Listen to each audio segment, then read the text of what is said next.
ആലപ്പുഴ ബീച്ചിലെ പോർട്ട് മ്യൂസിയത്തിൽ സ്ഥാപിക്കാനായാണ് നാവികസേനയുടെ പഴയ യുദ്ധക്കപ്പലായ ഫാസ്റ്റ് അറ്റാക്ക് ക്രാഫ്റ്റ് ഇൻഫാക്റ്റ് 81 കരമാർഗം എത്തിക്കുന്ന പ്രവർത്തനം തുടരുന്നത്.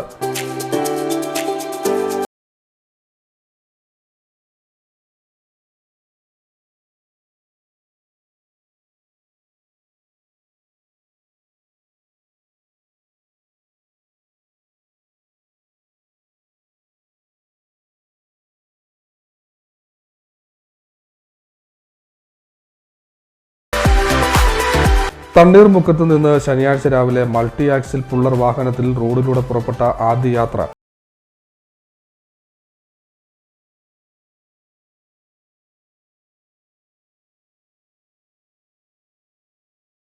എക്സ്റേ കവല വഴി ദേശീയപാതയിലൂടെയാണ് കപ്പൽ ആലപ്പുഴയ്ക്ക് കൊണ്ടുപോകുന്നത്.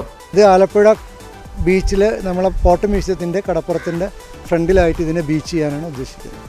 ഇത് പൊതുജനങ്ങൾക്ക് കാണാനുള്ള സൗകര്യങ്ങളുണ്ടാവും. മാത്രമല്ല ഇതിൻ്റെ ഉള്ളിൽ നിന്ന് ഫോട്ടോ എടുക്കാനും ഇതിൻ്റെ ഉള്ളിൽ പോയിട്ട് ഇറങ്ങിയാൽ അതിൻ്റെ ഉള്ളിലുള്ള കാര്യങ്ങൾ കാണാനുള്ളൊക്കെ സൗകര്യം പൊതുജനങ്ങൾക്ക് വേണ്ടി ഉണ്ടാവും. മാത്രമല്ല ഇനി TU-142 എന്ന് പറയുന്ന വലിയൊരു എയർക്രാഫ്റ്റും കൂടി ഈ പദ്ധതിയുടെ ഭാഗമായിട്ട് നമ്മൾ ആലപ്പുഴ പൈതൃക പദ്ധതിയിലേക്ക് തരാൻ വേണ്ടി ഇന്ത്യൻ നേവി സമ്മതിച്ചിട്ടുണ്ട്. അതും അതിൻ്റെ ഭാഗമായിട്ട് വരും.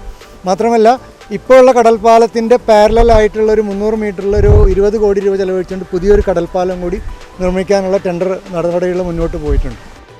News desk.